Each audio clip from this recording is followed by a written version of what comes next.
बिस्मिल्लाहिर्रहमानिर्रहीम। अस्सलाम वालेकुम नाजरीन, मैं हूं फ़याज़ महमूद और आप देख रहे हैं फ़याज़ महमूद यूट्यूब चैनल। नाजरीन, इस वक्त अगर बात की जाए तो दो महर्रकात हैं पाकिस्तान में। एक अदम बर्दाश्त का और दूसरा शक का। यानी कि जितनी यहाँ पर वारदातें होती हैं, आए रोज़ हम सीसीटीवी फुटेजेस देखते हैं जिसमें कोई ना कोई डाकू आते हैं, कोई ना कोई अगवाकार आते हैं, कोई ना कोई राहज़न आते हैं, या फिर लोगों को सरेआम कत्ल कर दिया जाता है। एक ये वजह है और दूसरी वजह यह है कि हमारे अंदर इस वक्त अदम बर्दाश्त जो है वो हद से ज़्यादा बढ़ती जा रही है। उसकी दो तीन वजूहात हैं जो मुझे समझ आती हैं। पहली वजह तो ये हो सकती है कि पाकिस्तान में जो लॉ एंड ऑर्डर की सिचुएशन है वो खासी ख़राब है, और उसकी वजह क्या है? बेरोज़गारी है, महंगाई है, एंटरटेनमेंट लोगों के पास है नहीं, और लोग जो हैं वो परेशान हैं। वो अपनी रोज़ी रोटी पूरी करने के चक्कर में उनको कुछ भी करना पड़ता है, वो कर रहे हैं।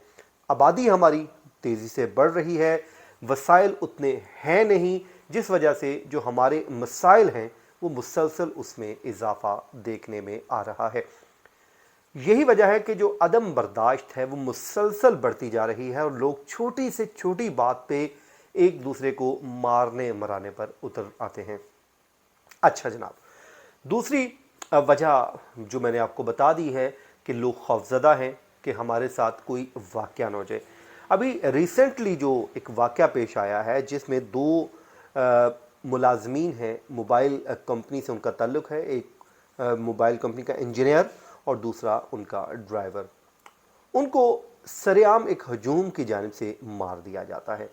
इससे कबल भी एक वाक़या पेश आया, बल्कि सियालकोट की हम बात करेंगे। दो वो वाक़यात हैं जिसमें ग़ालिबन वो 2010-11 की बात है। दो भाइयों को कत्ल किया गया और उसको हजूम ने मार मार कर उनको मार दिया। बाद में उनकी केसेस चलते रहे और लंबा काम है। हमारा जो जुडिशल सिस्टम है उस पर क्या बात की जा सकती है, वो आप लोग सुनते ही रहते हैं। दूसरा अभी रिसेंटली जो श्रीलंका वाला एक वाक़या पेश आया था, जो श्रीलंकन मैनेजर था एक कंपनी का, उसको एक हजूम ने मार दिया। अब उन पे तो आवाज़ उठी, लेकिन ये एक वाक़या पेश आया है, और वाक़या क्या है? बड़ा ही खौफनाक वाक़या है। यानी कि किसी पे शक करो, खुद ही अदालत लगाओ और खुद ही सज़ा सुनाओ और फिर खुद ही उसको इम्प्लीमेंट कर दो। बिल्कुल एक वाक़या पेश आया नाजरीन, जिसमें दो मुलाजमीन हैं। वो अपनी गाड़ी पे कराची के इलाके मच्छर कॉलोनी में वो जाते हैं, और वो टेलीकॉम कंपनी से उनका ताल्लुक़ है। और वहाँ पर वो जब पहुँचते हैं तो एक हजूम जो इकट्ठा हो जाता है। ज़ाहिर है उनसे मतलब ये बताया ये जाता है कि वो तो गए थे अपना सिग्नल देखने उस टावर के, उस एंटीने के, और उनका काम वहाँ पर था। और इस सिलसिले में वो जब इस इलाके में पहुँचते हैं तो वहाँ पर एक अफवाह फैल जाती है। अफवाह क्या फैलती है? अफवाह ये फैलती है जनाब कि यहाँ पर बच्चों को दो लोग आए हैं जो अगवा करने आए हैं। अब ये जो इलाका है वो कहते हैं कि कराची का ये इलाका है मच्छर कॉलोनी में, और बंगाली मोहल्ला है ग़ालिबन वहाँ पे, और ये कहा जाता है कि ये बैकवर्ड एरिया है कराची का। और देखते ही ये अफवाह जो है वो जंगल में आग की तरह फैल जाती है। और फिर क्या होता है? लोगों ने इन लोगों को पकड़ा और पकड़ के इनको तशद्दुद का निशाना बनाना शुरू कर दिया। अच्छा जनाब, जब इनको मारा पीटा जा रहा था तो जाहिर है 500 से 600 लोग कहा जाता है वहाँ पे इकट्ठे हुए, और किसी एक ने भी ये जहमत नहीं की कि अगर ये अगवाकार भी हैं तो हमारा कोई हक नहीं पहुँचता कि इनको कत्ल कर दिया जाए। खैर, उन बेचारों को वहाँ पर मारा गया। मारने के बाद उनको वहाँ पर पुलिस की जानिब से फेंक दिया, और पुलिस वहाँ पर उस इलाके में पोलियो टीमों की वजह से मौजूद थी और वो वहाँ पर पहुँचती है। अब SHO जो हैं इस इलाके के, परवेज़ सोलंकी साहब, वो बताते हैं कि जनाब मकतूलीन जो हैं वो 2 से 3 लोगों से उन्होंने एक रास्ता पूछा कि जी जनाब आप हमें रास्ता बता दीजिए, और जिसके बाद इलाके वालों ने ये मशहूर कर दिया कि जनाब ये तो दो अगवाकार हैं और ये बच्चे अगवा करने के लिए यहाँ पर आए हैं। और फिर देखते ही देखते तंग जो गलियाँ हैं वहाँ की, वहाँ से लोग निकले और उन्होंने आकर इनको मारना शुरू कर दिया। एक गली में सीमेंट के भारी ब्लॉक भी मौजूद थे जो खून आलूदा थे, और इलाके में क्योंकि मामूल की जो चहल पहल थी, जिस घर के बाहर ये ब्लॉक मौजूद थे, मैं वो बताया जाता है कि जी वहाँ पर लोग इकट्ठे थे और लाश को घसीट कर यहाँ पर लाया गया, यानी कि उस इलाके तक लाया गया, और उसी जगह पर कुर्सियों पर 2 लोग भी बैठे थे, ताहम उन्होंने इस मामले पे लाइल्मी का इजहार किया। नाज़रीन, क्या आपने कभी सोचा कि जिसमें अब हुआ यह है कि 34 लोगों को गिरफ्तार किया जा चुका है पुलिस के मुताबिक, और इसमें जो पुलिस ने मुश्तबा अफराद की गिरफ्तारी के लिए मच्छर कॉलोनी में एक टारगेट ऑपरेशन भी किया है, और हिरासत में लिए गए अफराद से पूछगछ भी की जा रही है। 15 मुल्ज़मान इसमें नॉमिनेट किए गए थे, और 200 से ज़ायद जो है मुल्ज़मान, उनको नामालूम मुल्ज़मान भी रखे गए थे।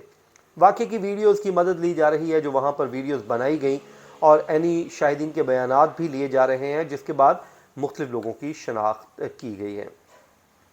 अच्छा जनाब, तो बात मकसद करने का ये है कि ये वो इलाके हैं जहाँ पर सिर्फ और सिर्फ रास्ता, यानी कि कराची में इतना बड़ा शहर है कि सिर्फ और सिर्फ इसलिए किसी को कत्ल कर दिया जाए कि उसने रास्ता पूछा है, अगर कोई भटका हुआ है। अगर मैं समझता हूं कि अगर वो वाकई थे तो आपका काम था पकड़कर पुलिस को कॉल करनी। तो मेरे ख्याल में जब तक ये हजूम अदालतें लगाते रहेंगे, पाकिस्तान का कुछ नहीं होने वाला। पाकिस्तान में कानून की हुक्मरानी, मैं बार बार एक बात पे जोर दे रहा हूं कि कानून की हुक्मरानी को यकीनी बनाइए। लोग मायूस हैं, इस सिस्टम से लोग उकता चुके हैं, लोगों के पास इंसाफ का कोई जरिया नहीं है। पुलिस के पास लोग जाने से डरते हैं क्योंकि पुलिस उल्टा उनको ही कसूरवार ठहरा देती है। लोगों को पुलिस से तहफ़्फ़ुज़ की, वो कहते हैं ना, किसी स्मेल आए कि यार ये मुझे तहफ़्फ़ुज़ देगा, लोगों को वो नहीं आती। तो ये वो मामलात हैं जो इस नहज तक पहुंच चुके हैं। जो मरने वाले हैं बेचारे, उनमें एक 31 साल का नौजवान मोहम्मद इसहाक और दूसरा 28 साल के मोहम्मद ऐमन है, जिनकी पोस्टमार्टम भी किया गया है, और डॉक्टर रुतफ़ाओ जो सिविल हॉस्पिटल है वहाँ पे उनका किया गया। और जो पुलिस सर्जन है डॉक्टर समिया सईद, उन्होंने बताया है कि दोनों अफराद को शदीद चोटें आई और उनकी खोपड़ी पर मुतअद्दिद जगहों से वो जो टूट चुकी है। एक का ताल्लुक टंडो वाला यार और दूसरे का ठट्ठा ज़िला से बताया जाता है। नाज़रीन, कब तक हम इस लाकानूनियत का शिकार रहेंगे? तो जब तक इस मुल्क में इस्तेहकाम नहीं आएगा और कानून जो है सबके लिए इक्वल नहीं हो जाएगा, तो ये ना तो राहज़नी रुकेगी, ना लोगों के जो डाकू डकैतियाँ बचे गवाह होते रहेंगे।